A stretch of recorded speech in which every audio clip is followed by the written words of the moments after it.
Estamos otra vez de regreso. Enrique Díaz Dupuy, mi hermano, y quien les habla, Alejandro Bermúdez, otra vez a través de EWTN y de Radio Católica Mundial desde este Congreso Eucarístico Internacional aquí en Budapest. Y vamos a tener después de esta primera catequesis la primera intervención del día, ¿no? Hoy en día tenemos al cardenal arzobispo de Quebec, que eso lo hace automáticamente primado de Canadá, porque es la arquidiócesis más antigua. Él es Monseñor, el cardenal Gerard Lacroix, que va a dar un testimonio de su vida. Él fue misionero mucho tiempo en Colombia, especialmente en una zona completamente dominada por la guerrilla, ¿no? Correcto. Hemos escuchado al cardenal previamente hablar de su experiencia. Habla un castellano casi perfecto, colombiano, por cierto, y es un enamorado de Colombia. Para todos los colombianos que nos están escuchando, se enamoró totalmente de Colombia, en donde evangelizó y dejó parte de su corazón. Es un predicador de gran entusiasmo. Vamos a escucharlo ahora. Buenos días, dice el cardenal en húngaro. Bonjour. Buenos días en francés. Good morning. Buenos días en inglés. Buenos días. Buenos días en español. Ya, no más. Y nada más. Dear brothers and sisters, Queridos hermanos y please hermanas allow en me to Cristo, express my joy to permitidme be with expresar mi you alegría de today, estar hoy con vosotros, sharing this compartiendo beautiful este hermoso moment momento of de meditation and meditación prayer y of oración reflection.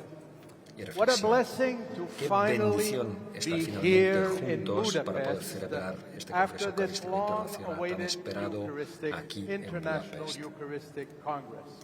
Special thanks to Cardinal Erdu, Un his agradecimiento muy colleagues, especial and al the wonderful cardenal team Peter of people Erdu who prepared this, all the y volunteers al who are making grupo, this el event equipo such a special fantástico de moment for personas all of us. que han Thank you organizado so much. este evento tan especial, un momento tan We are especial para gathered to nosotros. deepen our Muchas faith gracias. in Estamos reunidos Jesus para profundizar nuestra and fe to en savor Jesús the grace y para He saborear la bestows gracia upon que nos as He concede lives mientras with us vive in con the nosotros en la Eucaristía. It is Jesus Jesús himself mismo es who el is the one único and true y subject verdadero sujeto of the de la Eucaristía. It is appropriate to say Es por tanto apropiado what- decir who is the Eucharist? o preguntar quién es la rather than Eucaristía what is the en lugar de qué es la And then Eucaristía. reflect on Y luego its reflexionar power sobre to su act poder as an para educator actuar and como the source educador of y peace fuente and de paz y reconciliation in our reconciliación lives en nuestras and in vidas our world. y en nuestro mundo.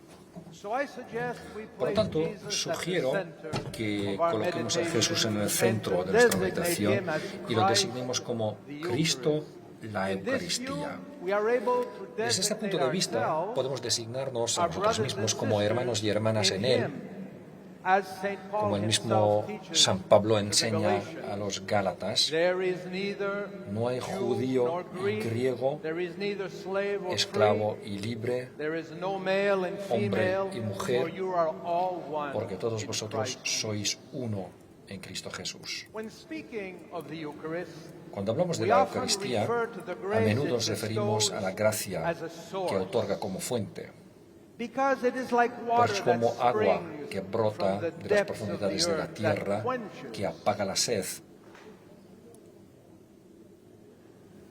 that quenches the thirst, y and es it is pura pure and free. y gratuita. What a beautiful image Qué hermosa of imagen that of a source la de una fuente designate the para designar los benefits beneficios provided by que the brinda la Eucaristía. Jesus offers Jesús his ofrece own body and su blood propio in cuerpo y food sangre como alimento, that gives life que da because it vida, springs from the depths of porque his own brota de lo divine más heart profundo de su propio and from corazón the divino infinite y del amor and merciful love infinito of y God our misericordioso Father. de Dios nuestro Padre.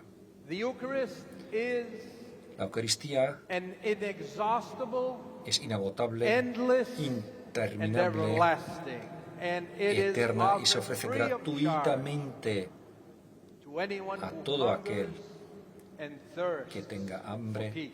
y sed de la paz. By nature, the Por naturaleza, Eucharist is the La sacrament Eucaristía es el sacramento of de la peace. paz. Eso es una verdad fundamental que nos recuerda el Papa Benedicto XVI. El encuentro con Cristo en la Eucaristía es una fuente de paz, ya que nos permite aprender a vivir la Eucaristía como una gran escuela de paz. Nuestra comunión con Cristo en su palabra, en el pan eucarístico, aviva el amor necesario para sanar las brechas con nuestros hermanos y hermanas. También activa la energía para emprender la misión y construir un mundo de paz. Es particularmente interesante señalar que la ciudad de Budapest, que la mayoría de vosotros ya lo sabéis, o sea, la ciudad de Budapest, donde ahora estamos reunidos para este congreso eucarístico, es probablemente la única capital en el mundo donde las cuevas se esconden bajo las calles, y estas calles fueron excavadas principalmente por manantiales. Oremos, pues, para que todos los caminos de su propia vida se construyan sobre fuentes de agua viva. En ti están todas mis fuentes, como proclama el salmista, que los fecunden con sentido, gracia, paz y reconciliación. Que salgamos de Budapest al final de esta experiencia única, llenos de energía y deseosos de llevar al mundo la alegría de saber que la paz es posible, que se ofrece a toda persona de buena voluntad y que todos somos testigos de su implementación en cualquier esfuerzo de reconciliación a nuestro alcance. En otras palabras, si un cristiano ve la Eucaristía como un mero espectáculo para contemplar en lugar de un llamamiento a vivir el amor, los frutos del misterio pascual de Cristo no alcanzarán la comunidad global en general. La preciosa paz que ofrece Jesús debe compartirse con generosidad. Por eso os lo digo, lo que ya hemos escuchado esta mañana, que la paz esté con vosotros. Estas son las palabras del mismo Jesús que dirigió a los apóstoles después de su resurrección. Ahora son pronunciadas por el obispo al comienzo de cada misa. Sugiero que recordemos el contexto en el que se pronunciaron por primera vez y consideremos el efecto que produjeron en los discípulos y qué desafío representa este saludo para nosotros ahora, en estos momentos, en estos tiempos. Apenas salido del encierro de su tumba, Jesús se une a sus discípulos que están encerrados tras las puertas de un lugar guardado en secreto. En un saludo pronunciado con gran dulzura, sintiendo la emoción que puede provocar su repentina aparición, Jesús les ofrece gentilmente su paz. Su voz es bien reconocible y libera a los discípulos de su tristeza e inercia. Reaviva el entusiasmo gozoso de la primera llamada del Maestro. Como el día en que, al escucharlo anunciar la llegada de una nueva era, lo dejaron todo para seguirlo. En el nuevo día que sigue a su resurrección, las puertas de su reino se abren. Jesús se presenta en su cuerpo glorificado y les muestra las heridas en las manos y el costado para demostrar que no es ni un fantasma ni el efecto de una ilusión. La experiencia de tocarlo sirve para asegurarse de que están presenciando sin ninguna confusión un cuerpo de carne real. Y esto se le ofrece a Tomás. Su incredulidad pasa por ese requisito. Jesús acepta generosamente su solicitud, ya que conduce a la expresión de fe de Tomás. Este hecho es de suma importancia para nosotros cuando recibimos la Eucaristía, el cuerpo vivo de Cristo. El miedo había hecho que los discípulos se encerraran ante las amenazas de los poderes políticos y religiosos externos. Cuando la paz del resucitado atraviesa el muro de ese miedo, se extiende un clima favorable de seguridad. La paz salva el abismo que había provocado la desaparición del Maestro y llena el corazón de los discípulos con la alegría de ser consolados con su presencia viva. La paz revive el recuerdo de todas las palabras de amor, compasión, misericordia y sanación que Jesús sembró en ellos y en las vidas de innumerables personas que encontraron mientras caminaban juntos por pueblos y ciudades. La paz del Señor enciende a los discípulos con el fuego del Espíritu Santo para que salgan y difundan el calor de la gracia por todo el mundo. Han visto al Señor con sus propios ojos, han oído su voz, incluso lo han tocado y han comido con Él. Y su fe ahora es inalterable. San Juan afirma en su primera carta: esos que hemos visto y oído os lo anunciamos, para que estéis en comunión con nosotros. Nuestra comunión es con el Padre y con su Hijo Jesucristo. Un breve vistazo a la vida de Jesús nos permite comprender cuánto entendió las profundidades expectativas y necesidades de todos los seres humanos. A lo largo de su vida, tocó, escuchó, consoló, nutrió,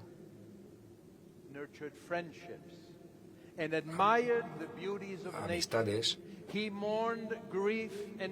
compartió sus comidas, cultivó amistades y admiró las bellezas de la naturaleza, lamento el dolor y la traición. Comprendió cómo los gestos que expresaban afecto, proximidad y fidelidad eran esenciales para nosotros, hombres y mujeres, que experimentamos todas las realidades a través de nuestros sentidos y nuestras capacidades intelectuales y emocionales. ¿Cómo sorprendernos entonces de que eligiera signos sensibles tan cercanos a lo que amamos en la vida, el pan y el vino, compartidos en la fraternidad de hermanos y hermanas en torno a una comida, para manifestar su presencia eterna en la Eucaristía? La Iglesia da testimonio agradecido de este don, que sella una nueva alianza, como se expresa tan bellamente en la cuarta plegaria eucarística. Para cumplir tus designios, Él mismo se entregó a la muerte y resucitando destruyó la muerte y nos dio nueva vida. Puede parecer utópico, incluso extraño, hablar de paz y reconciliación en un momento en el que asistimos a la ruptura de sociedades y comunidades que hasta ahora se han definido como inseparables. Durante mucho tiempo fueron considerados modelos inquebrantables de unión y cohesión. Incluso una breve mirada a nuestro planeta y al mundo que nos rodea puede hacernos dudar de la posibilidad de lograr un objetivo tan elevado. Hermanos y hermanas, ¿cómo es posible la paz en nuestro mundo desgarrado por innumerables trastornos? No tengo que extrapolar mucho para convenceros de que la situación en el mundo puede ser cualquier otra cosa, pero no es tan sencillo. En muchos frentes vemos luchas, injusticias, desplazamientos forzados, refugiados, corrupción y guerras. No deseo describir la situación mundial para demostrar que la paz y la reconciliación pueden parecer utópicas.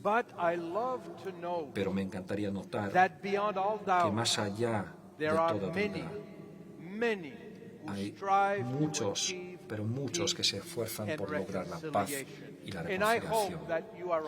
Y espero que todos vosotros también formáis parte de aquellos que creen que esto es posible con la fuerza que recibimos de Cristo para construir un mundo de la paz. Ellos están persiguiendo una aspiración profundamente inscrita en el corazón y la mente humanos. Uno de los profetas contemporáneos que creía que este esfuerzo es posible fue el pastor Martin Luther King, el joven, quien pagó con su vida su sueño de igualdad racial y el respeto de los derechos de toda la gente de su país. Su famoso discurso, cuyo tema principal se puede resumir en la frase «Tengo un sueño», pide el establecimiento de la justicia universal y la igualdad entre todos los ciudadanos en una sociedad escandalosamente dividida por el apartheid. El tipo de paz que ofrece la Eucaristía no es simplemente una ausencia de conflicto, es más bien un proceso activo que obra para lograr la reconciliación y la curación de personas, familias y comunidades. Nos permite creer que aspirar a la paz no es tan absurdo como parece. Los gritos de personajes, faros, como Martin Luther King, Madeleine Delbrel y tantos otros, fueron reverberados por un eminente profeta de nuestro tiempo, el Papa San Pablo VI, quien en la Asamblea de los Representantes de las Naciones del Mundo, en las Naciones Unidas, dijo así: la humanidad tendrá que poner fin a la guerra, o es la guerra la que pondrá fin a la humanidad. Nunca más la guerra, nunca más la guerra.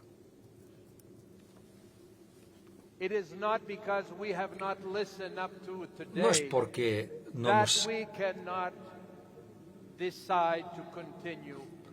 que nosotros no podamos optar por la ruta de la reconciliación y la paz. Por la resurrección de Cristo, que da testimonio del cumplimiento de la promesa de la salvación, y por el derramamiento del Espíritu de Pentecostés, nuestro Señor es, por tanto, la piedra viva rechazada por los hombres, pero elegida y preciosa ante Dios. La inspiración que anima la vida de los cristianos de todos los tiempos proviene directamente de la persona de Jesucristo. La estructura espiritual de la que somos piedras vivas se basa en la promesa formal de que Él estará con nosotros para siempre, todos los días hasta el fin del mundo. Un mundo mejor en la que la paz y la reconciliación de todas las diferencias que dividen a los individuos y las naciones entre sí no es una utopía. Cristo ha hecho realidad el sueño al continuar su misión de salvación en la Eucaristía, sacramento de paz y reconciliación. Este sacramento de la paz otorga la paz de Dios a la Iglesia, que a su vez encarga a todos los cristianos a encargar esta paz en obras de misericordia, iniciativas de justicia. A través de ello vemos las implicaciones sociales y misionales para una comunidad centrada en la mesa eucarística. A menudo comienzo mis homilías, mis cartas, mis comentarios con el maravilloso saludo de las palabras del Señor Jesús resucitado. Que la paz These esté con words are not vosotros. reserved Estas only palabras for no bishops, están reservadas solo para los but obispos, available for sino que están all to disponibles share. para todos los que las These compartan. words remind us that Estas our palabras nos mission recuerdan is que not nuestra only misión to no es pray solo for rezar peace, por la paz, but also sino to be también active ser instruments. instrumentos activos de la The paz. Eucharist, De este mundo, source of la Eucaristía peace, se convierte which en engages fuente us on that de path. paz. Each time I preside Cada the vez que presido la Eucaristía, I admire the many admiro las ways muchas we formas en participate. que participamos, At moments in a en very momentos personal de manner, manera muy personal, in silent en prayer, oración silenciosa, and at other moments in a y en otros very momentos de manera muy expressive way, expresiva, in song, en cantos, responses, respuestas, dialogue, diálogo, and also I'm sure y you have también, noticed, seguramente with os habéis dado gestures cuenta, with our con bodies. gestos de nuestro Have you cuerpo. noticed ¿Habéis notado how our hands cómo nuestras manos participan particularly activamente en la active celebración de la Eucaristía? in the celebration of the Eucharist? We begin Comenzamos tracing the sign of the trazando la cross señal de la on cruz ourselves with one hand. nosotros Would you do mismos that con with una me, mano. please? In the name of the Father, en el and of nombre the del Son, Padre, del and Hijo of the Holy y del Espíritu Spirit. Santo. Then, during the Luego, penitential durante el rite, rito penitencial, we do not no dudamos en hesitate implorar to la implore the misericordia Lord's del Señor, mercy, striking our breast golpeándonos el with our pecho con la hand, mano, with our hand, reconociendo públicamente recognizing publicly that we are que somos sinners. pecadores. Would you put your hand on your breast, please? ¿Podríais I poner confess vuestras to Almighty God manos and to you, my brothers en and vuestro sisters. corazón, en We vuestro do this pecho? publicly. And this is not an act of Confieso a Dios self-pity. Todopoderoso y a vosotros, mis hermanos y hermanas, No.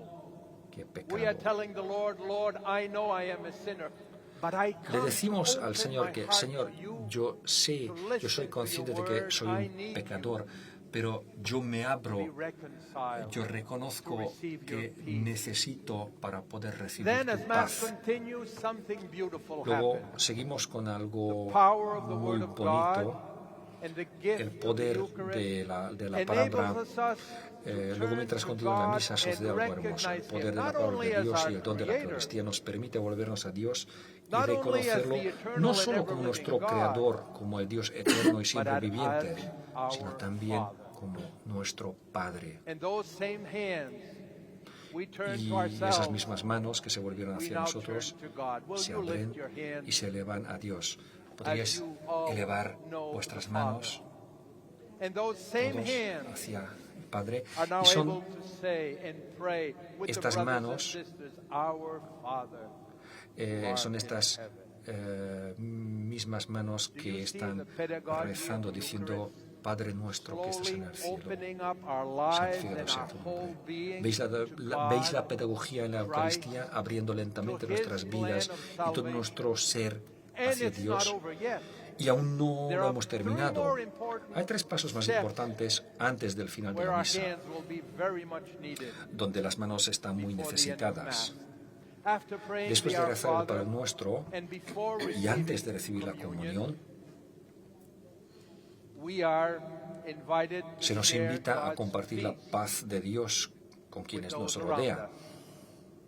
And that is so Y important. eso es tan I importante, would even say essential. yo incluso diría que es Living our esencial faith in communion vivir nuestra with fe God, of en course, comunión con is the Dios. Por foundation supuesto, es la to a base, healthy es Christian el life. fundamento de nuestra But vida learning cristiana to sana. live in communion Pero with aprender a our vivir brothers en and comunión sisters con nuestros hermanos y is hermanas unavoidable, es ineludible, indispensable, indispensable and let's face it, y seamos quite realistas, a challenge. es todo un desafío. Participating in the Eucharist Participar is en not la only Eucaristía to meet the no Lord, es solo encontrar to be al Señor, with Him. estar con Él, It is also es también una a school escuela where we learn to donde love aprendemos others, a amar a los demás, be open to them. a estar abiertos a ellos. Without that, Sin esa there is realidad no true Christianity. no existe I know un some cristianismo people find it verdadero. tedious Sé que a algunas personas les resulta when the priest tedioso cuando el invites them sacerdote to los share invita a compartir el the signo de la sign paz. of peace. Brothers and sisters, he says, Hermanos y hermanas, share the peace of Christ. el sacerdote Oh dice no, not that again. que hermanos y Why hermanas does he just leave me alone? compartan el signo de la paz. Oh Me no, alone with eso God. no, otra I'm vez. fine ¿Por qué no me alone. dejas solo con Dios? Don't Estoy bien interrupt como me with estoy. this No me social interrumpa distraction. con este momento de distracción social. ¿Habéis oído alguna vez algo parecido? De hecho, no lo olvidemos, en unos momentos estaremos subiendo por el pasillo para recibir la comunión en el cuerpo de Cristo.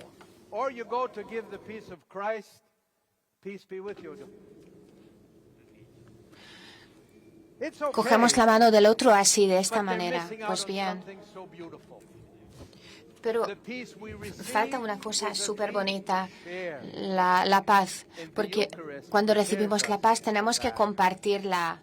Y es la Eucaristía que nos prepara para poder compartir la paz. No olvidemos que unos minutos después vamos hacia el altar para acoger el cuerpo de Cristo. Y los otros que nos rodean forman parte del cuerpo de Cristo. Todos formamos parte de la familia de Cristo. Cuando saludamos, cuando damos la paz, no solo es un recordatorio, una oportunidad para prepararnos para recibir la Santa Comunión, pero también para entrar en una comunión más profunda con nuestros hermanos y hermanas. Jesús nos trae comunión, unidad y comunidad. Pues primero abrimos nuestras manos para compartir la paz de Cristo con los demás y luego nos abrimos otra vez para poder recibir el cuerpo y la sangre de Cristo. Qué precioso es eso. Es muy significativo. A través de Jesús en mis manos me está nutriendo, me está alimentando, nos está unificando, nos está renovando. A través de Él, con Él y en Él encontramos la paz y la reconciliación.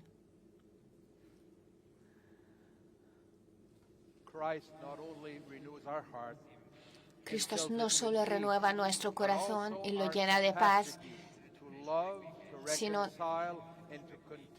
renueva nuestra capacidad de amar, de reconciliar y nos ayuda a seguir nuestro camino como sus discípulos. Y después viene la bendición final y la despedida.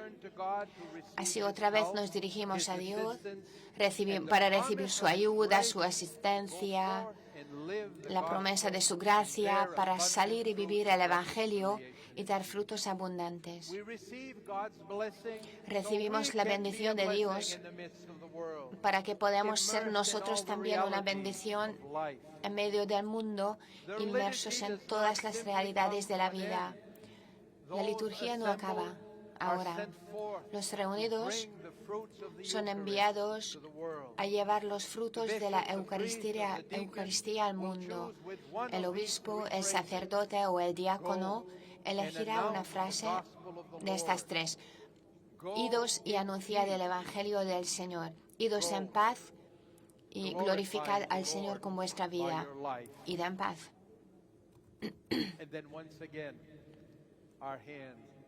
Y aquí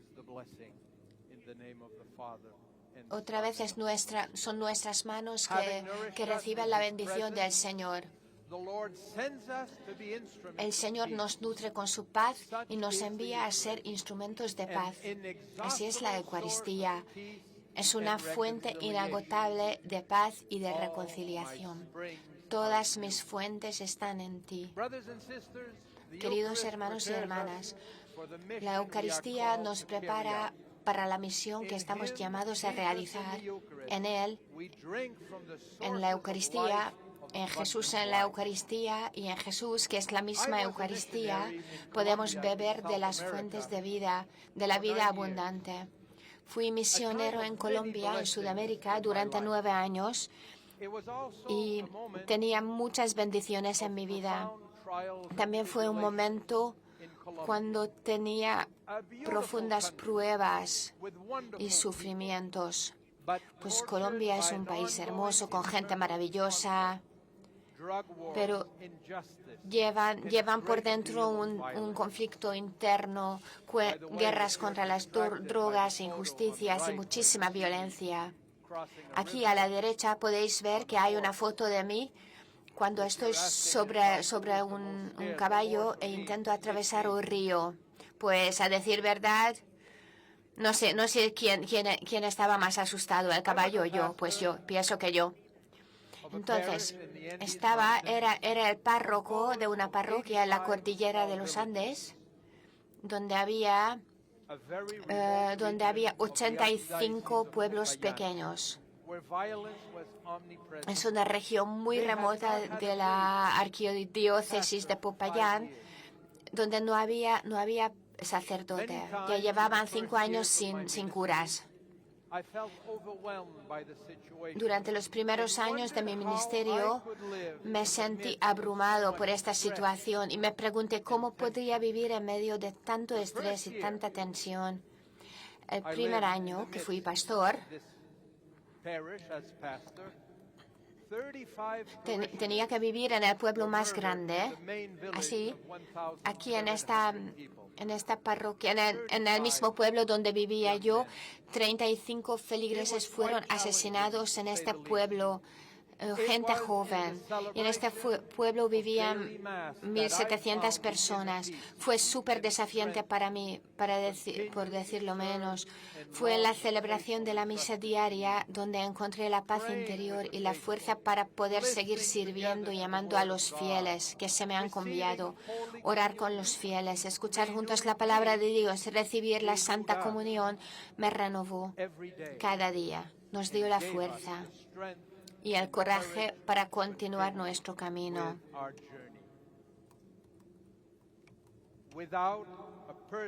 Sin una relación personal y comunitaria con Jesús, no podría haber sobrevivido esta época, y lo más probable es que me hubiera rendido y escapado. Recuerdo muchos días yendo a la Eucaristía abrumado e impotente, sin saber cómo seguir mi ministerio y cómo seguir saliendo renovado. Pero después de acoger al Señor, me sentía renovado. Todas nuestras fuentes, todas mis fuentes están en Él. Yo tenía esta experiencia y yo sé que es verdad. No estaría aquí si no me fuera a comulgar todos los días. Me apoyo en la presencia del Señor para poder dar testimonio, para poder luchar contra los desafíos diarios. Hay muchas formas de expresar la paz de Dios, porque hay muchas personas que tienen sed de poder escuchar la buena nueva, para que la buena nueva resuene en sus vidas.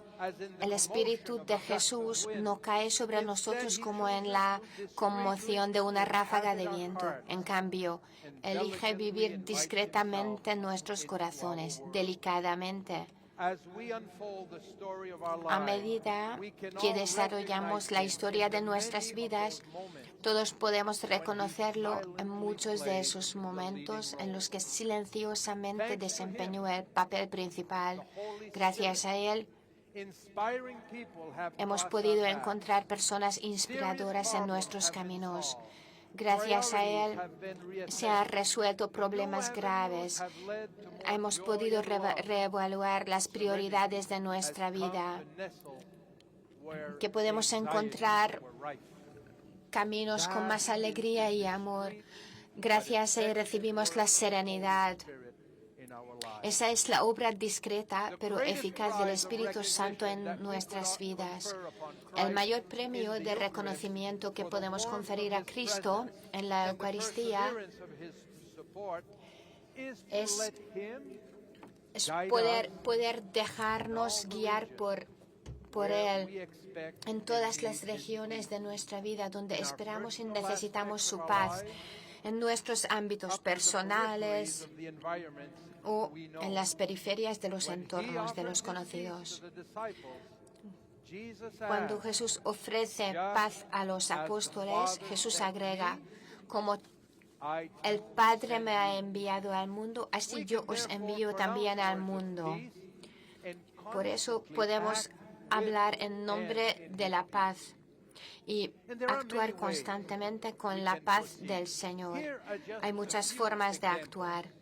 Voy a mencionaros algunos ejemplos, pero estoy seguro de que podríais encontrar un montón de ejemplos.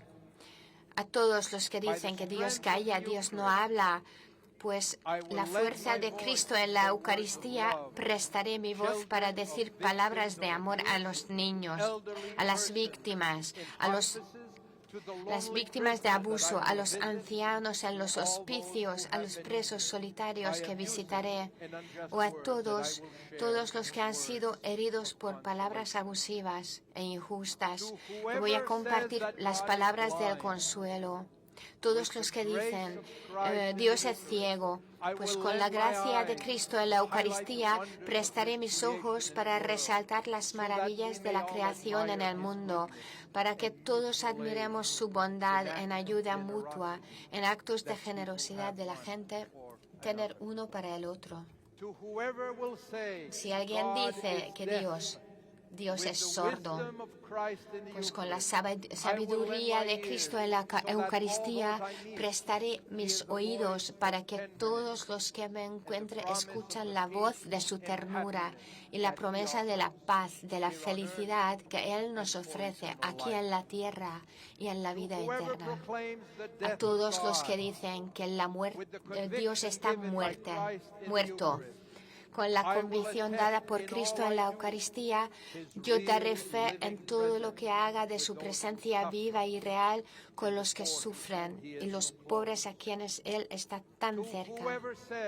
Los que dicen que Dios está pasado de moda, por el poder de Cristo en la Eucaristía, prestaré mi fe lo más iluminada posible para que sea testigo de cuánto sentido da a mi vida.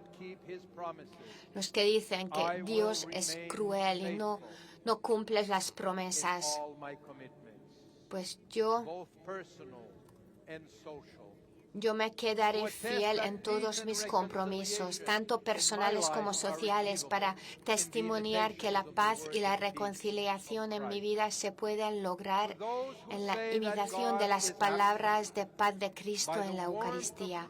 A todos los que dicen que Dios está ausente, por el calor de Cristo en la Eucaristía, les abriré las puertas de mi corazón y, si es posible, mi hogar a los refugiados que huyen de los horrores y la violencia de la guerra y los males de los desastres naturales. Dejaré de tener prejuicios contra las diferencias raciales, sociales, sexuales e incluso políticas que envenenan mi vida hacia todas las diversidades que el Creador ha sembrado en su mundo. Hermanos, como sabéis, la pandemia mundial ha privado durante meses a innumerables personas y comunidades del pan eucarístico y de la fraternidad, de reuniones en lugares de culto. Este ayuno eucarístico fue sentido con más dureza por aquellos que nunca antes habían experimentado tal situación y no podían predecir su duración. Los espíritus afligidos podrían haber abocado las amonestaciones de Moisés a su pueblo errante. Por tanto, te dejo afligir de hambre y luego te alimento con maná, para que supieras que no solo de pan vive la gente, sino de todo lo que sale de la boca del Señor. Pero en la mayoría de los países, particularmente en mi arquidiócesis de Quebec, no era tan grave el caso, donde podíamos sentir la presencia del Espíritu Santo. Hermanos, la palabra de Dios resuena con fuerza tranquilizadora en este tiempo de pruebas. El Espíritu de Cristo resucitado habita y actúa incesantemente con nosotros, a través de nosotros y en nosotros. Nos nutre con su gracia, mientras guía nuestros pasos, sugiere nuevas formas de reunir a su pueblo en la Iglesia. nos apoya cuando reconocemos su presencia en los pobres, los necesitados y los aislados en los que habita.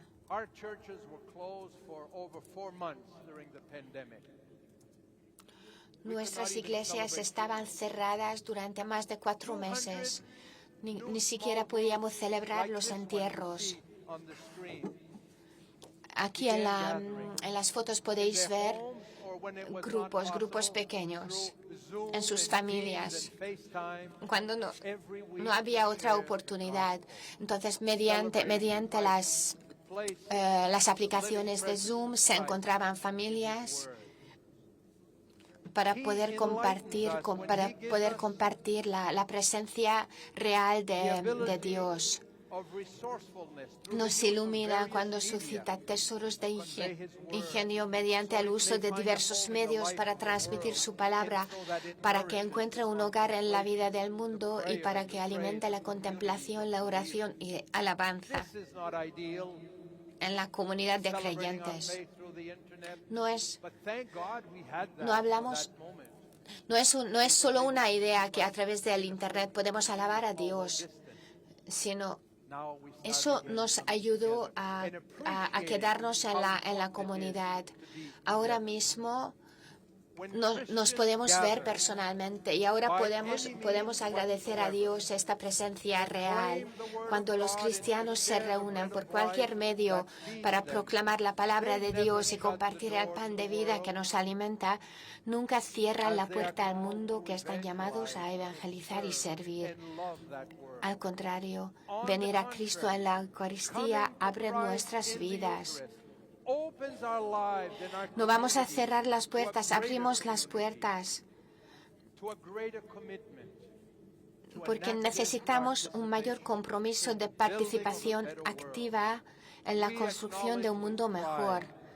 Reconocemos con orgullo y gratitud la fidelidad de Cristo para realizar el milagro de su presencia activa con las palabras de San Pablo.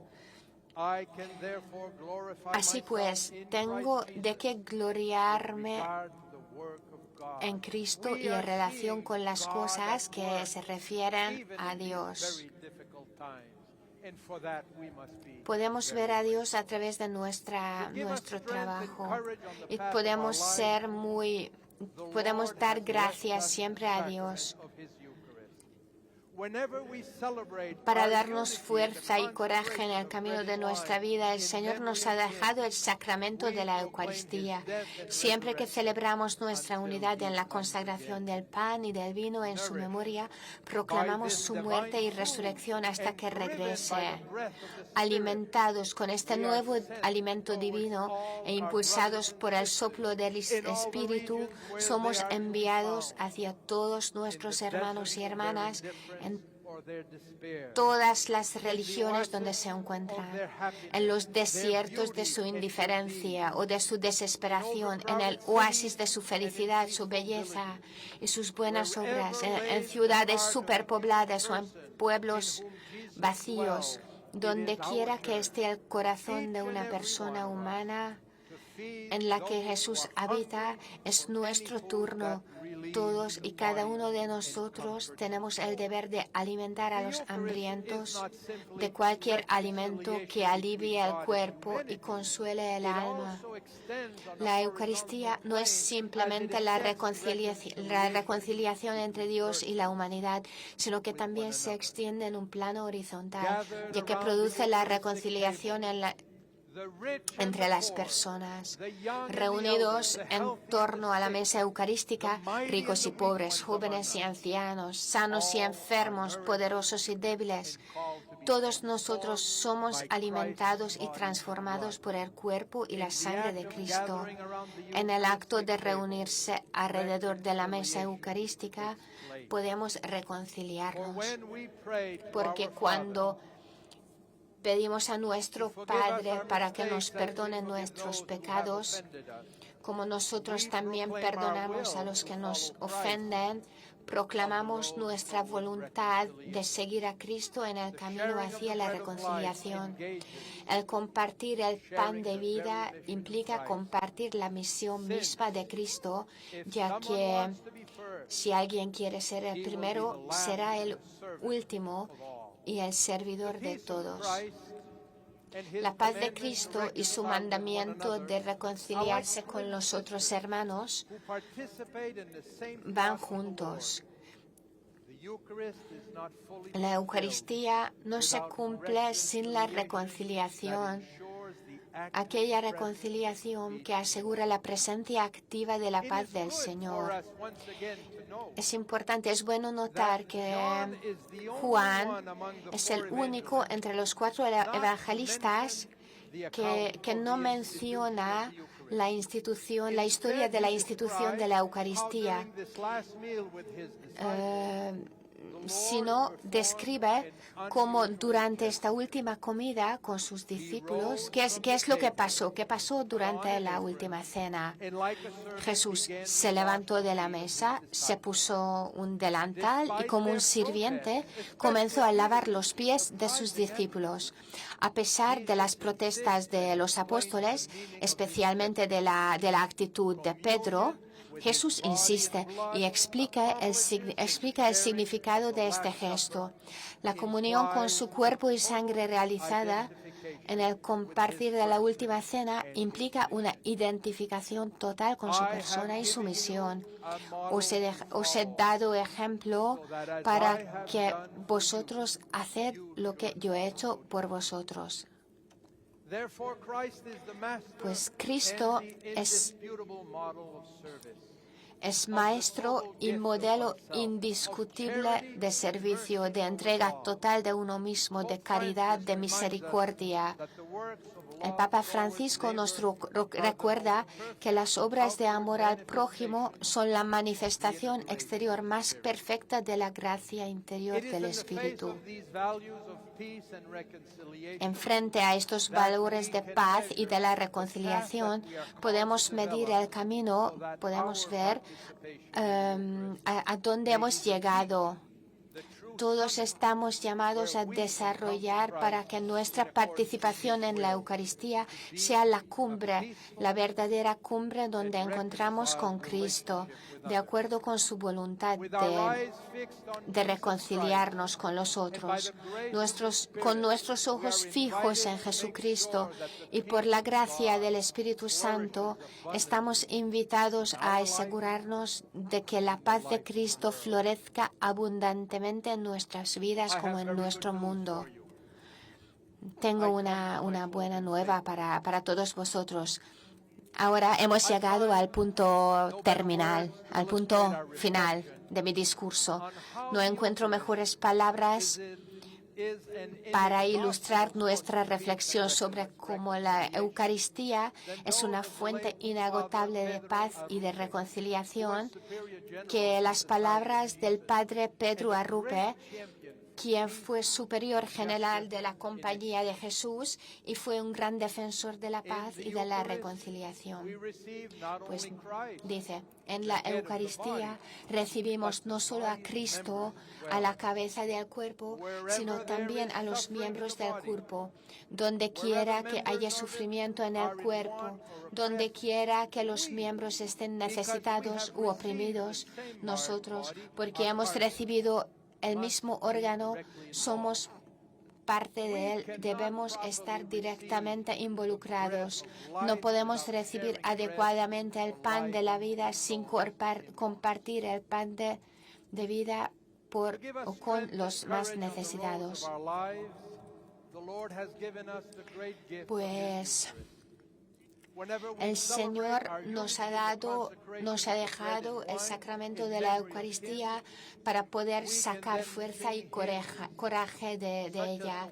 Siempre que celebramos nuestra unidad en la consagración del pan y el vino, en memoria de Él, proclamamos su muerte y su resurrección hasta que regrese.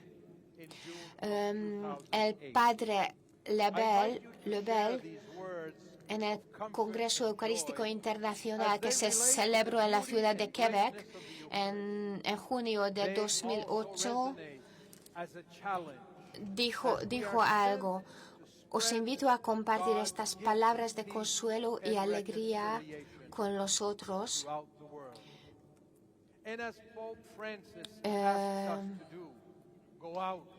Pues el Papa Francisco nos pide, salid y ofreced a todas las personas la vida de Jesucristo. Dadles vosotros de comer. Si os quedáis aquí conmigo, os voy a cantar y si lo aceptáis, voy a cantar y podéis cantar conmigo. Oh Dios, fuente de vida, te damos gracias por el regalo, este pan y vino para la vida del mundo. Unidos en la alabanza, venimos a la fiesta para tomar en nuestras manos el regalo de Dios para la vida.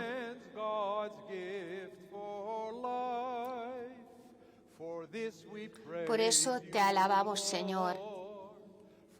Por eso te alabamos, Señor.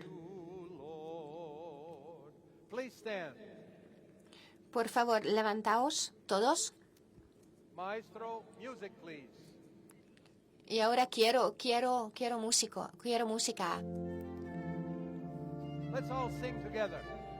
Y vamos a cantar juntos.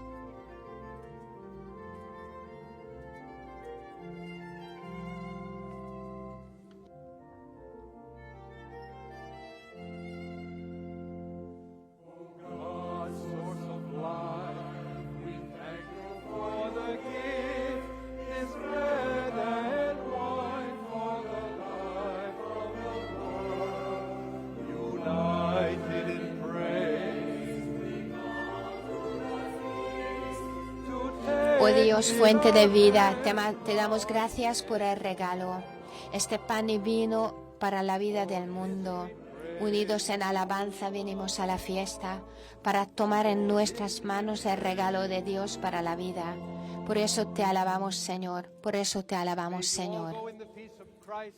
Vayan todos en la paz de Cristo eucarístico. Podéis seguir confiando en Él. Él es una fuente inagotable de paz y de reconciliación. Gloria a Dios.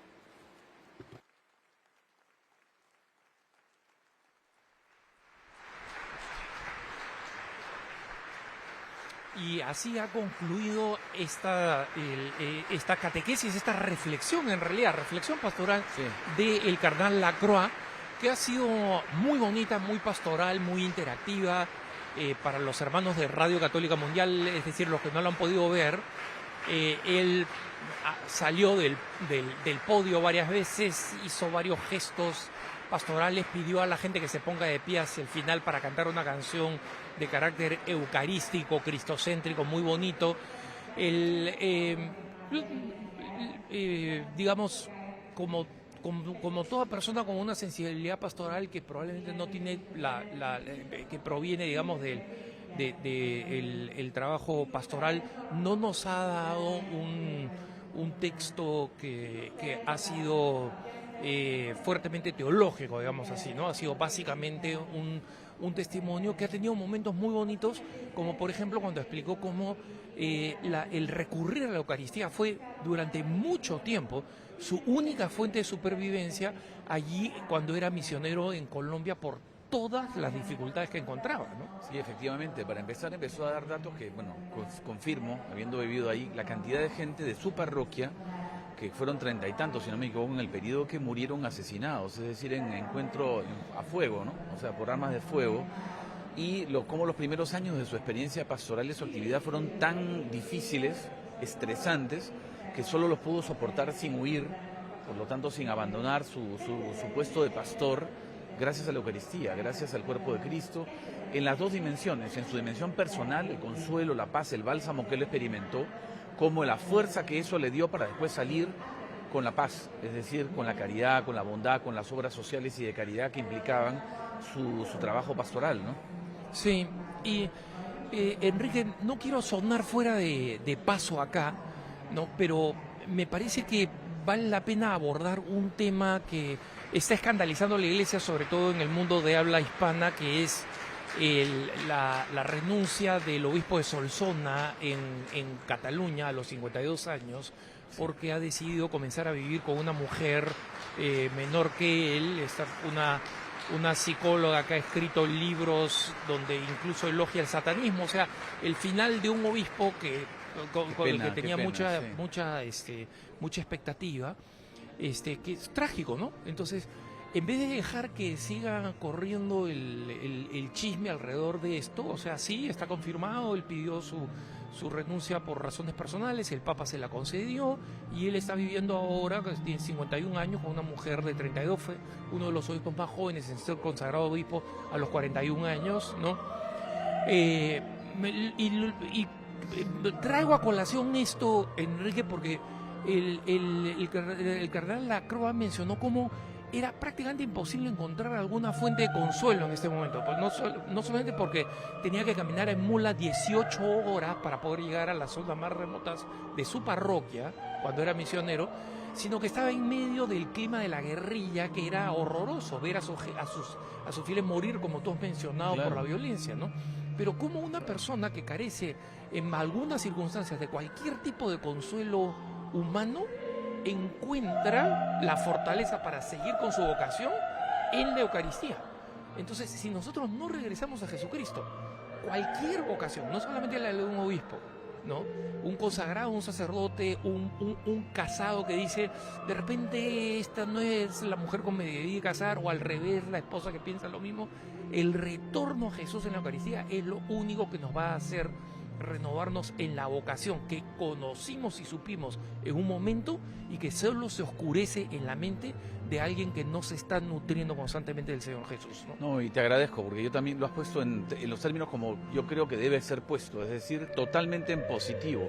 El único que hace realizable la fidelidad de una vida entera y que te da la fuerza y la energía para lograrlo es nuestro Señor en la Eucaristía. Es la única fuente que él menciona, inagotable, eterna, ¿no? Duradera y que nunca pierde lustre, porque vas a la Eucaristía y el Señor está entero y perfecto siempre ahí. Es cuestión de abrir tu corazón. Incluso en el matrimonio, acuérdate la relación de los apóstoles cuando él dice que no puede haber divorcio y dicen eso es imposible. ¿Cuál es la respuesta del Señor? Para Dios todo es posible. La posibilidad de la fidelidad, la vocación incluso de un obispo depende de Cristo. Nadie está por encima de esta ley. Así es. La ley de la santidad es en Jesús. Así es, exactamente.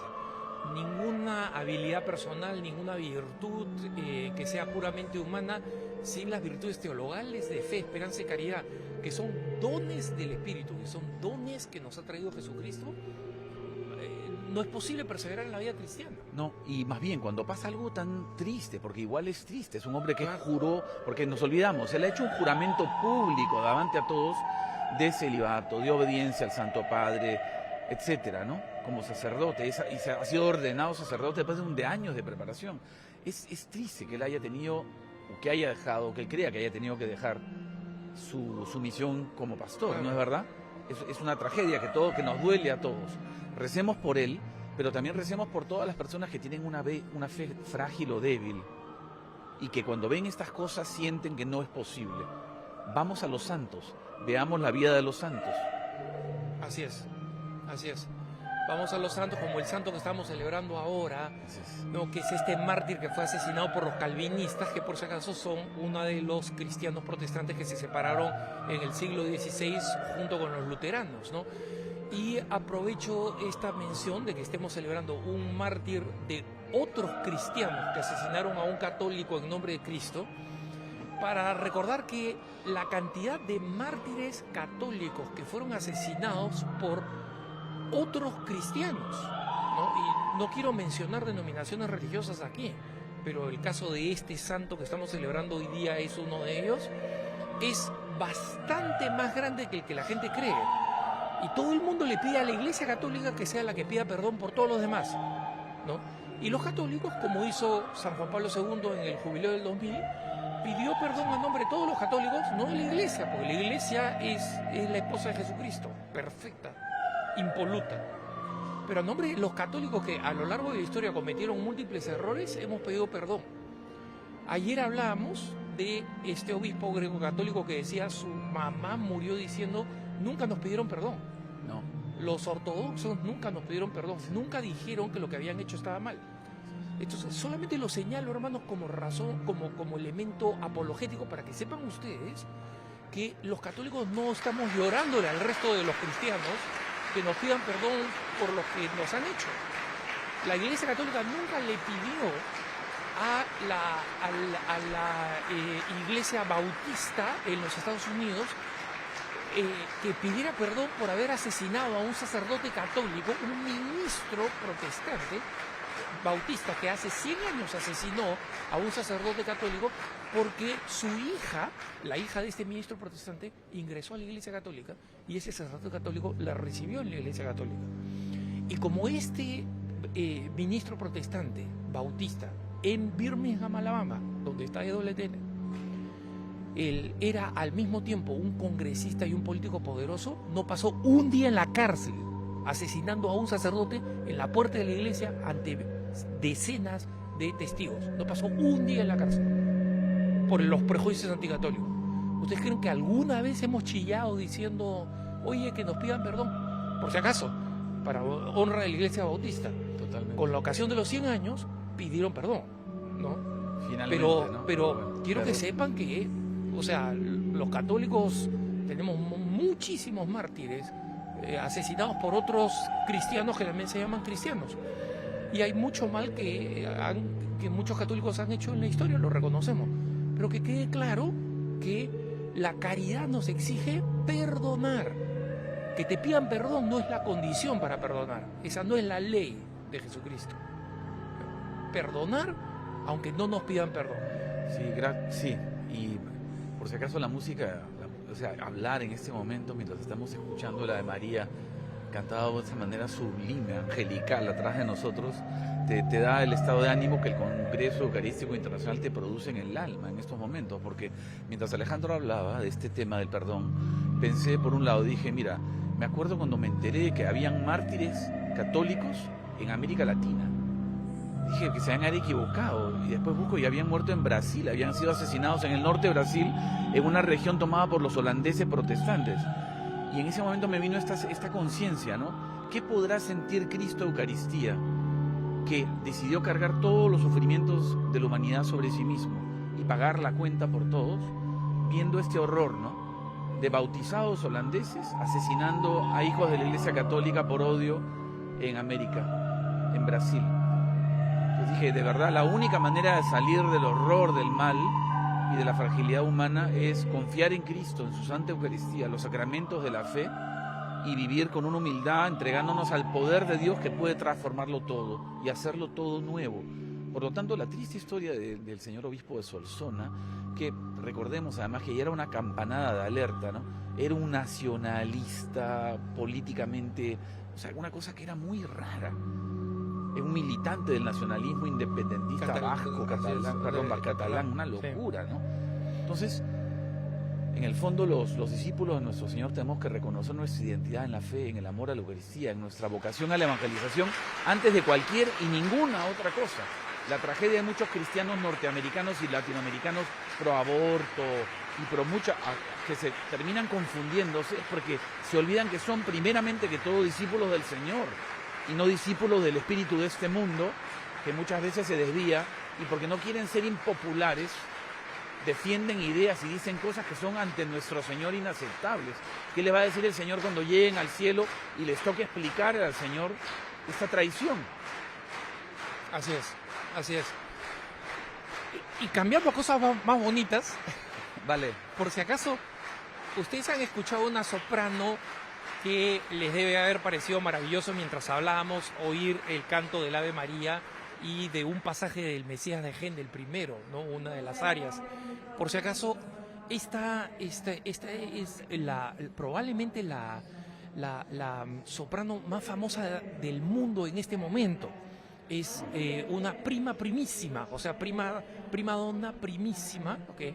Este título adicional de primísima es poco usual y es la soprano más popular en el mundo para el aria de la Reina del Bosque en La Flauta Mágica, ¿no?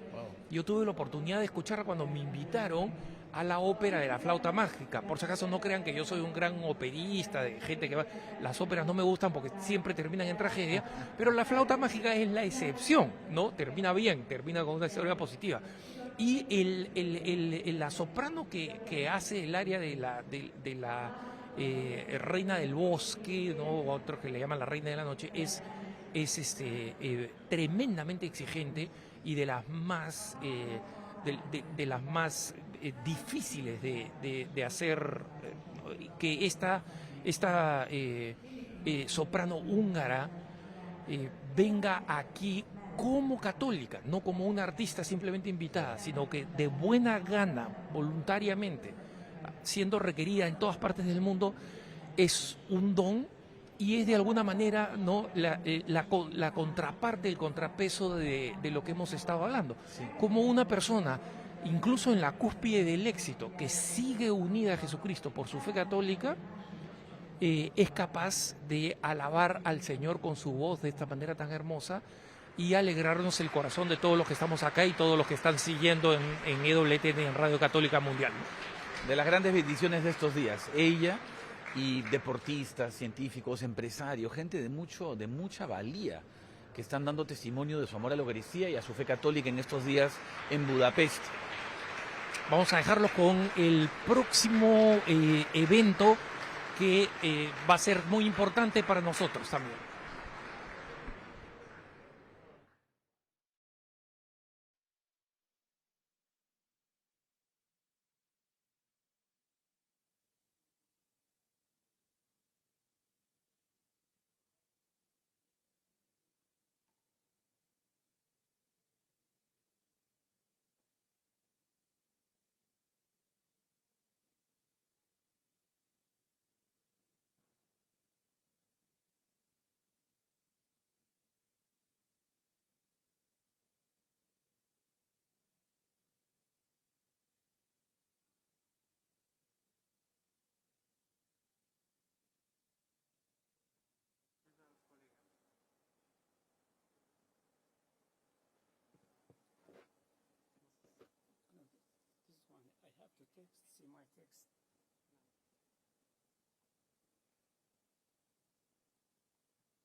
Pues en primer lugar quisiera agradecer a su eminencia, al cardenal Peterete, por haberme invitado a participar en este Congreso Eucarístico Internacional, que no es un evento para los húngaros, sino es un evento para todo el mundo en realidad.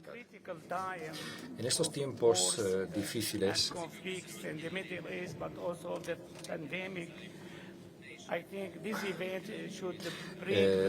esos momentos, cuando Hungría expresa su solidaridad con los cristianos que viven en varios países, y este evento nos llama a la hermandad, a la paz. Los cristianos debemos crear la paz. Tal como el cardenal nos acaba de comentar, Jesús, después de resucitarse, se dirige a sus discípulos diciendo: la paz esté con vosotros. Nosotros también a lo largo de la misa solemos decir: la paz esté con vosotros. Primero al principio, después al inicio de las lecturas. La paz esté con vosotros. Estas son las palabras de Dios. Pero justo antes de la comunión, cuando se parte la Santa Hostia y se levanta, se muestra, se dice que la paz esté con vosotros. Eso también evoca la paz. Es muy importante que la paz esté con nosotros. Sin la paz no existe ninguna vida, no existe libertad, no se carece de estabilidad. Porque nosotros en el Oriente Próximo, en Siria, Líbano, Yemen, desafortunadamente carecemos de esa paz. Esa paz no está presente en estos países. Quisiera expresar mi agradecimiento especial al gobierno húngaro por habernos apoyado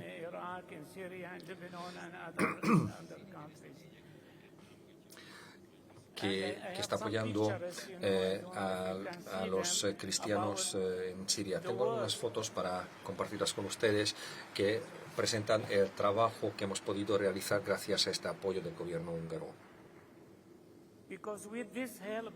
Porque con esta ayuda muchos pueblos, las casas de la gente que tuvo que huirse se pudieron rehabilitar y hoy en día el 60% de estas personas ya han podido regresar a sus ciudades en la región de Nínive, en la llanura de Nínive y en otras ciudades.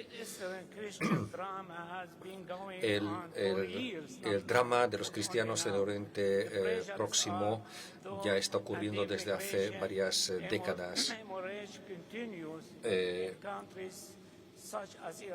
La emigración sigue existiendo en países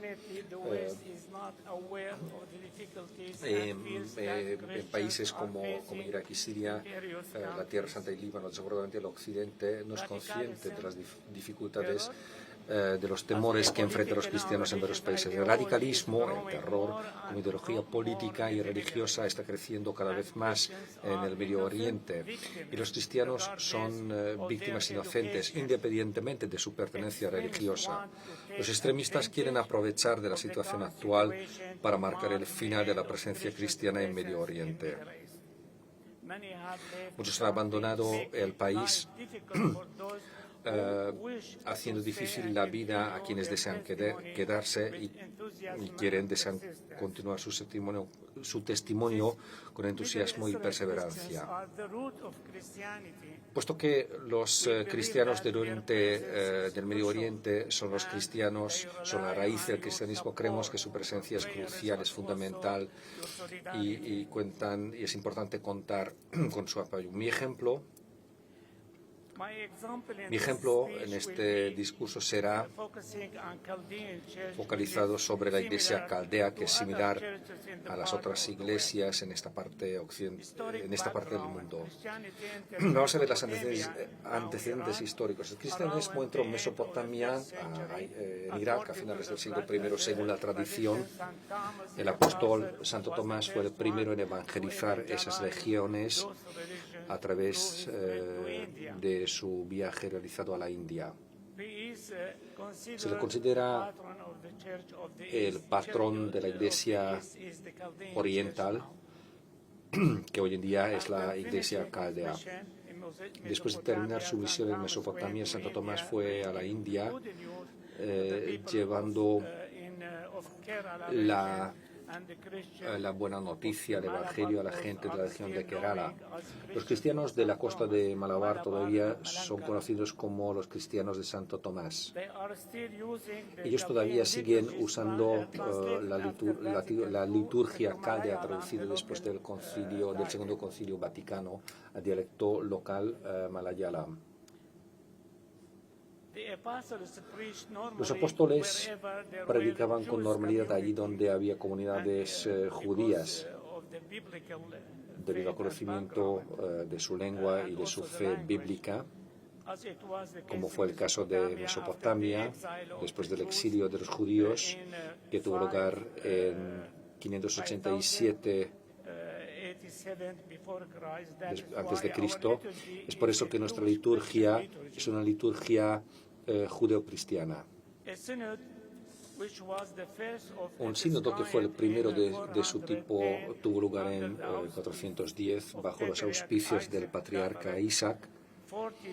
Reunió a 40 obispos y se emitieron una serie de decisiones cruciales, fundamentales, con respecto al dogma, administración y las prácticas rituales como la adopción del credo, por ejemplo, el credo de Nicea. Tener un solo líder de la Iglesia, el arzobispo de Seleucia y el sistema de gestión de la diócesis. Apertura al mundo. La Iglesia de Oriente llevó a cabo una evangelización incomparable, única en la historia, que se extendió hasta el lejano Oriente, desde la isla de Sumatra, Sri Lanka y la costa india de Malabar, e incluso hasta China, alcanzando la península arábica. En la Edad Media, estas iglesias tenían 250 diócesis, más o menos 8 millones de creyentes. La iglesia caldea era la iglesia universal en aquellos tiempos. La iglesia caldea hasta hoy en día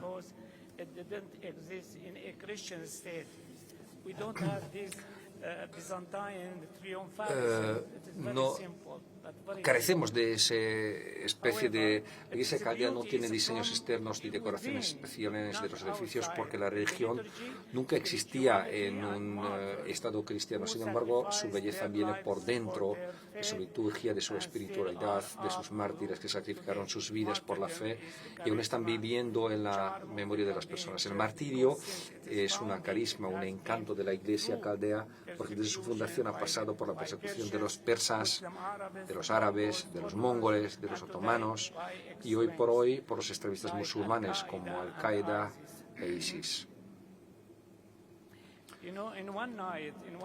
Una noche, yo recuerdo, en 2014, 120.000 personas abandonaron a sus casas sin nada, solamente con la ropa que llevaba.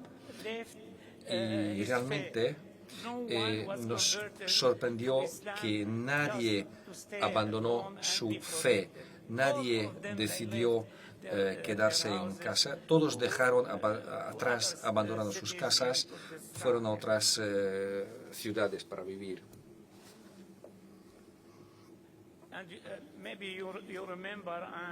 Igual ustedes recuerdan, en 2010, en Bagdad, en octubre, el 31 de octubre, 48 personas fueron asesinadas durante la mesa, entre ellas dos sacerdotes jóvenes.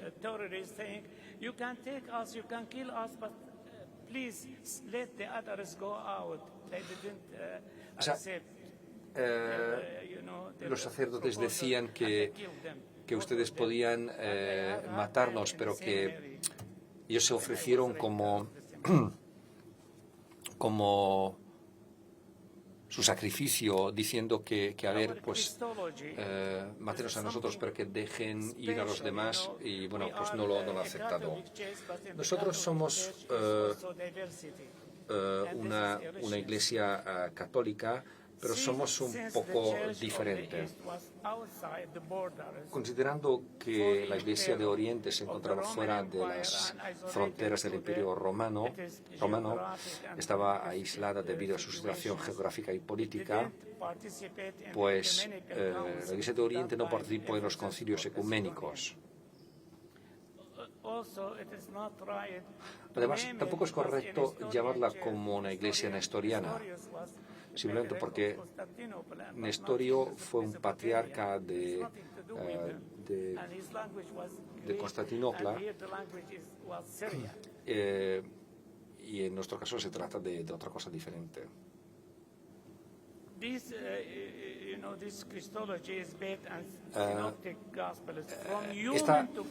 Esta cristología se caracteriza por la persona de Jesucristo, que es históricamente ascendente, como se describe en los evangelios sinópticos, pasa de humano a Dios. Esto está en contraste con la persona descendente, según la descripción alejandrina, de Dios a hombre, contando con la palabra logos, como se indica al principio del evangelio de Juan. Esto me da mucha esperanza, porque esta persona yo también puedo convertirme en hijo de Dios como Jesús. Pero si Él viene desde los cielos, desciende desde los cielos, es muy difícil seguir sus pasos. Yo soy un ser humano, Él es el Hijo de Dios que desciende a la tierra. Entonces no es fácil hacer lo que hizo Él. Sin embargo, las diferencias están relacionadas con el vocabulario según la declaración cristológica emitida por el Papa San Juan Pablo II y el patriarca Dinka, emitido el 11 de noviembre de 1994 en Roma. La Iglesia Católica Caldea. Cuando los cruzados ocuparon la Tierra Santa, los misioneros occidentales llegaron a Oriente.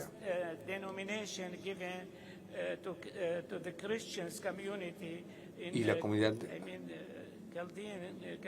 cristiana, la comunidad caldeana en Chipre, se produjo un contacto directo con un grupo de cristianos orientales de Chipre. Se unieron a la Iglesia Católica.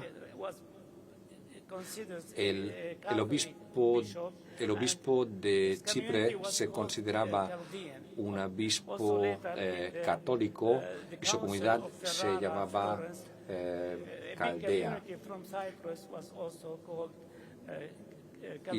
Y después una importante comunidad de Chipre también empezó a llamarse comunidad caldea. Ahora no dependemos del patriarca del Babilón, nos llamamos o somos los patriarcas o el patriarca de Caldea. Hoy en día la Iglesia Caldea está presente en Irak, en Irán,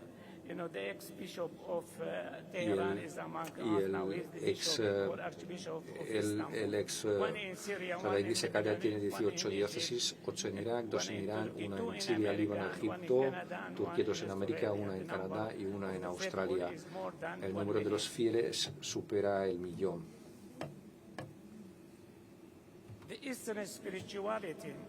La espiritualidad oriental. La espiritualidad oriental es un proyecto para conocer en profundidad a la persona de Cristo y llegar a la unión con Él. En esta unión Jesucristo es la cabeza, Él lidera la salvación, es la economía que se realiza en la Iglesia, que es la comunidad, o sea, su cuerpo místico, y en última instancia, dentro de los fieles. Esta unificación gradual tiene una evolución durante los tiempos del año litúrgico, a medida que nosotros pasemos por las diferentes etapas de la historia de la salvación y damos su verdadero sentido teológico y moral para ser coronados finalmente por la santificación de la Iglesia. Prácticamente esta dimensión escatológica también. Esta espiritualidad tiene su inicio con la gracia de Dios. Esto es algo muy positivo, no tiene algo negativo. Cuando es importante hablar sobre la multiplicación, el efecto de multiplicación. Si hablamos sobre la cruz, nuestra cruz es vacía, está vacía. Y esto nos da mucha esperanza durante nuestra persecución.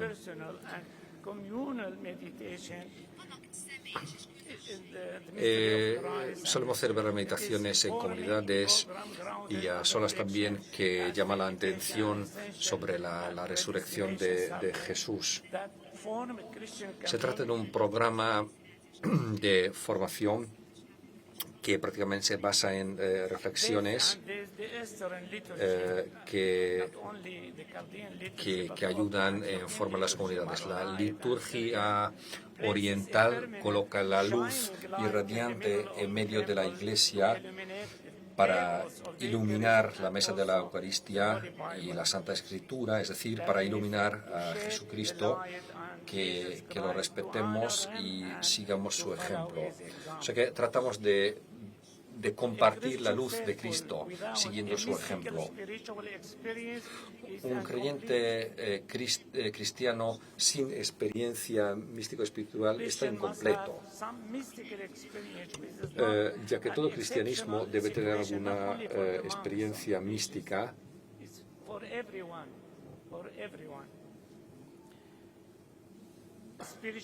La espiritualidad significa que dejamos que el Espíritu Santo rece dentro de nosotros para llevarnos a conocer el misterio de Dios, en lugar de estar aislados del mundo, a tener un conocimiento directo de Dios como nuestro Padre.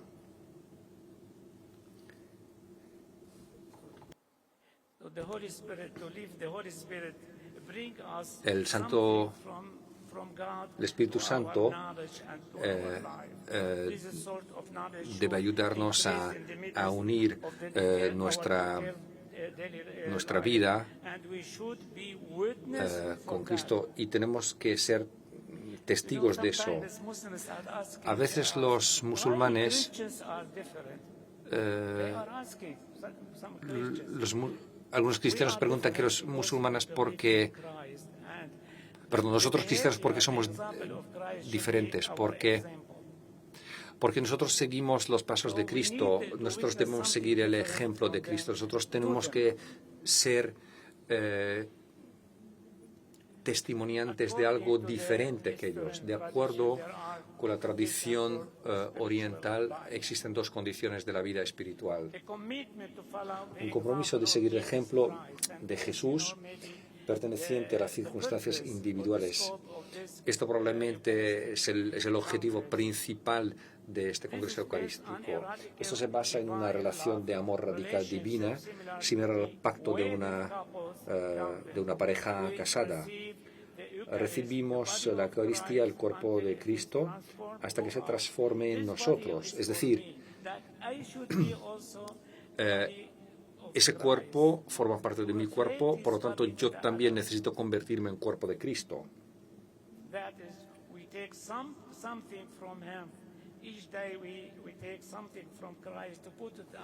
O sea que nosotros tomamos algo de Cristo para transformarnos en nosotros mismos.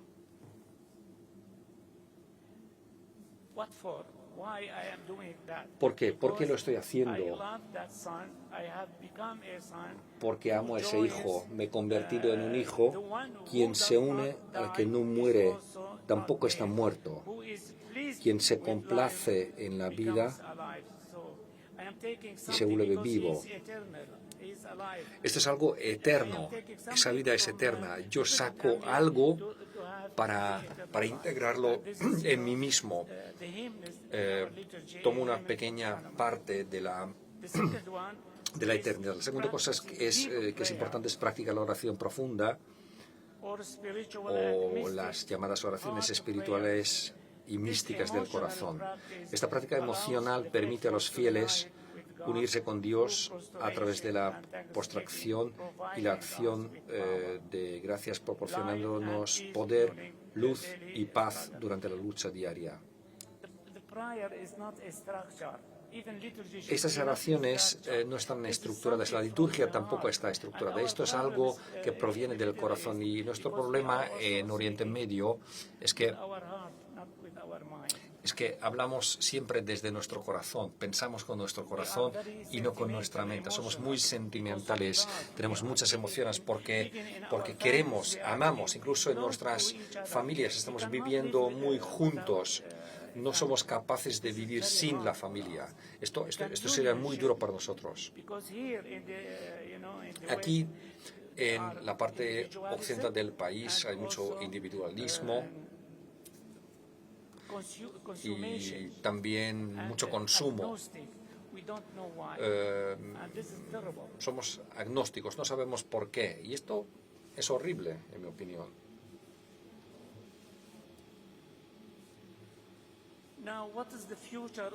Ahora, ¿cuál es el futuro de la cristiandad en Irak, en Líbano, en Siria, sobre todo después de la visita del Papa? La visita apostólica del Papa Francisco a Irak entre los días 5 y 8 de marzo de 2021 y de los cristianos iraquíes en particular es histórica, y su importancia radica en apoyar a una iglesia perseguida que sigue sufriendo y vive en un clima de desconfianza y de sospecha que impide a los cristianos poder ver un futuro en su país. La visita del Papa Francisco fortalece la fe de los cristianos y renueva su esperanza, además de llenarlos de entusiasmo para reconstruir la confianza y cooperar con sus ciudadanos sobre la base de la fraternidad nacional y espiritual.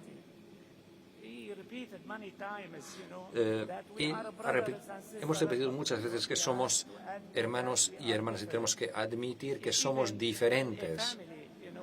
Incluso en el seno de una familia, pertenecemos a la misma familia, pero tenemos nombres diferentes, tenemos diferentes colores. Yo tengo pelo oscuro, mi hermano tiene, por ejemplo, es pelirrojo, tiene pelo rojo.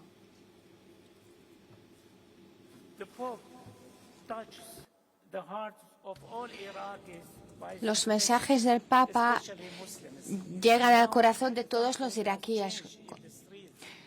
Quisiera hablar de los musulmanes. Algo ha cambiado en las calles entre los habitantes. Los cristianos son orgullosos y están respetados por la población. Y veo que nos respetamos mutuamente, viendo que somos hermanos. Y somos fieles de esto. Yo estaba presente cuando me encontré con uno de mis superiores y un imán dijo que ustedes son cristianos y ustedes forman parte de nuestra comunidad y nosotros también formamos parte de vuestra comunidad. Y eso significa que somos hermanos, que tenemos cosas comunes. El cardenal Pietro Parolin resumió lo que ha aprendido de este encuentro con los creyentes iraquíes diciendo que es un testimonio de fe que llega al martirio. Esta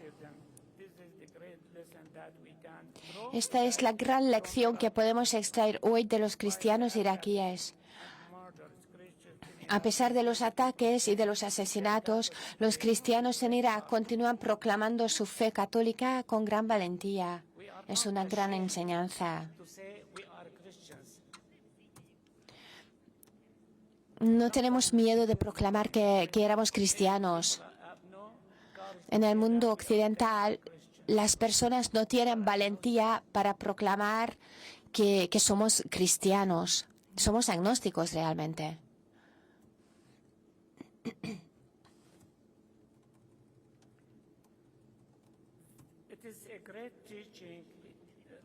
Pienso que es una enseñanza perfecta lo que hemos escuchado del Papa, y el cardenal dice que necesitamos aprender cómo ser honestos siempre a través de todas las dificultades. Estamos llamados a la solidaridad.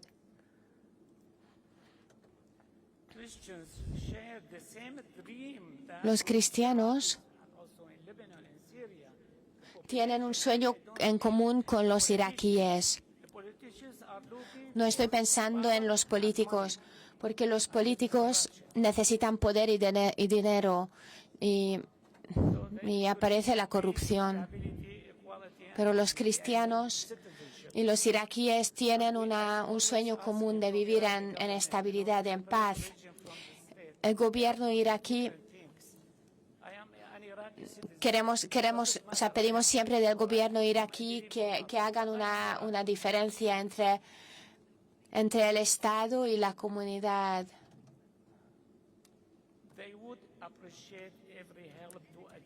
Y para alcanzar la paz, los iraquíes y los cristianos admiten todo tipo de ayuda y aprecian mucho todo.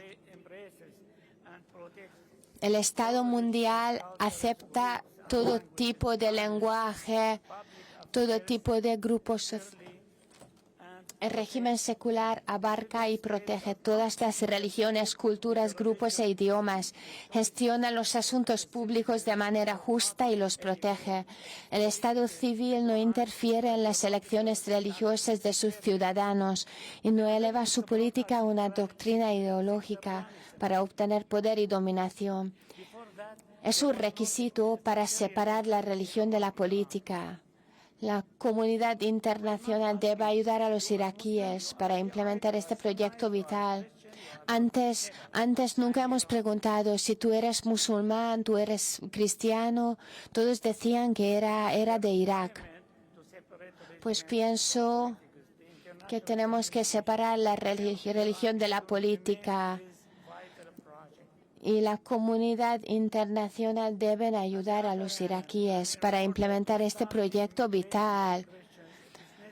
Para frenar la inmigración de los cristianos es necesario mejorar la situación de las ciudades y los pueblos, reconstruyendo casas, carreteras. Es una cosa que el gobierno húngaro ayudó en Irak. En Nínive tenemos una institución que fue apoyado y construido especialmente por el gobierno húngaro.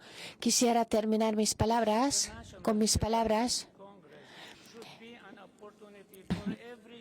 En el Congreso Eucarístico Internacional de Budapest debería ser una oportunidad para que cada ser cristiano profundice su incorporación a Cristo y luego fortalezca la comunión a la unidad entre sí a través de su membresía a la Iglesia. Cada celebración eucarística es una celebración de la Última Cena, lo que significa que conlleva el significado de compartir y de estar juntos. Completemos nuestro viaje espiritual hacia nuestro Señor y Salvador Jesucristo, que no nos dejará en las tinieblas, sino que brillará con la luz de su resurrección entre nosotros. Pues supongo que en este Congreso Eucarístico todos tienen el deseo de formar la solidaridad y de la paz, de ser un instrumento de estos para hacer callar la voz de las armas. Nuestra fe está basada en la Eucaristía y es muy importante. Gracias por su atención.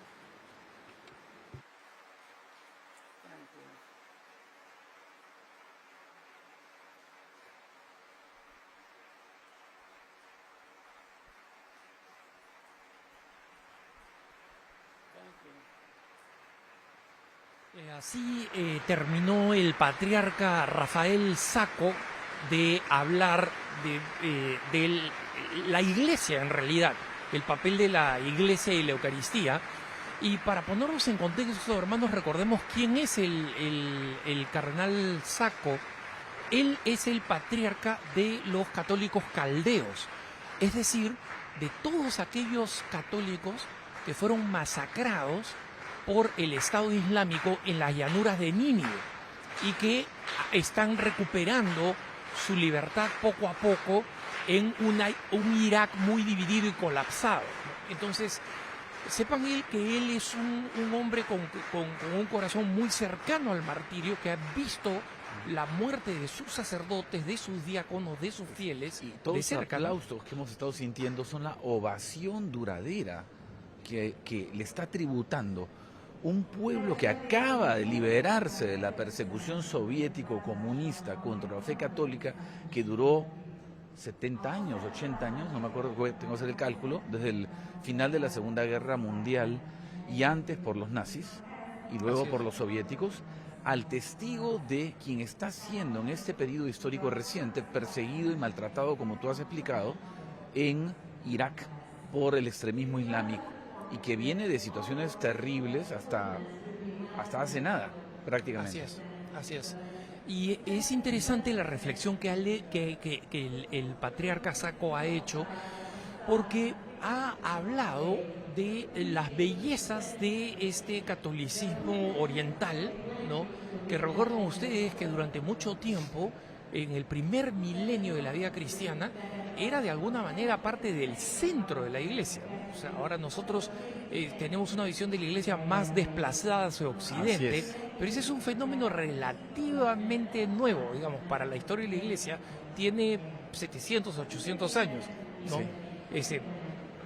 Nuevo para la historia de la iglesia. Efectivamente. Pero en el año 1000, el corazón de la cristiandad estaba ahí en Mire, esta región, ¿no? Esto es importantísimo lo que acaba de mencionar Alejandro, porque en el 800, que es el año en que es coronado Carlomagno, y los 100, 150 años posteriores a eso, en Inglaterra había solo 2 arzobispos, para hacer una idea, y del antecesor del arzobispo Sacco, ¿okay?, que la ciudad se llamaba Ctesifonte, que era a pocos kilómetros de la actual Bagdad, y que era el epicentro de la época. De esa sede del arzobispo dependían más de 50 arzobispados, de los cuales 2 en Yemen, 3 o 4 en Arabia Saudita, hasta la frontera con China. O sea, la fuerza testimonial del cristianismo en Asia todavía fue tremendamente fuerte, y tenía como epicentro la sede de la cual hoy en día es arzobispo y pastor el obispo Sacco, que conoce esto perfectamente mejor que nosotros. Así es. Entonces viene de un cristianismo fuerte. No tengamos esta idea de que son un catolicismo minoritario, que siempre lo fue. Entonces, estos hermanos han cargado una tradición de lo mejor que nosotros somos ahora como católicos, ¿no?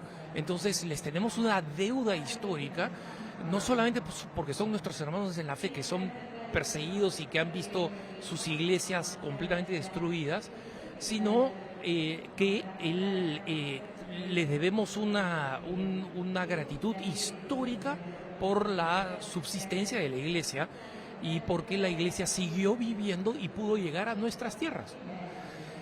Una de las cosas interesantes, Enrique, fue la mención al hecho de cómo su fe es una fe profundamente cordial, profundamente vivida en el corazón, como algo muy hermoso, pero también como algo que tiene sus defectos. Correcto. Sí, porque cuando él explicaba cómo es algo idiosincrasia cultural, cómo piensan con el corazón, eso habla de una bondad de ánimo, de una lealtad a los sentimientos, en un mundo contemporáneo donde a veces se hace necesario pensar con una racionalidad que para ellos es complejo, porque hay un cortocircuito cultural. Y los cristianos esperan muchas veces de Occidente, por ejemplo, en esas zonas, una lealtad a la lealtad que ellos han demostrado, incluso heroicamente, que muchas veces no reciben, porque no se dan cuenta que en Occidente ya no hay una relación de unidad entre los poderes políticos, financieros, económicos y la religión y la cultura cristiana. Exacto. Y a ellos les cuesta mucho entender ese divorcio radical que ha de verdad hecho un daño irreparable por ahora a Europa y América. Así es. Y ellos se han preguntado por qué todos los países de Occidente no vinieron corriendo a defendernos. Esos países de Occidente ya no son cristianos, ¿no? Vamos a irnos nosotros a una pausa para regresar después con la Santa Misa celebrada aquí. Con mi colega y hermano Enrique Elías y Alejandro Bermúdez nos vamos por un momento, pero sigan en compañía de WTN y de Radio Católica Mundial, que ya volvemos. Hasta pronto. Hasta luego.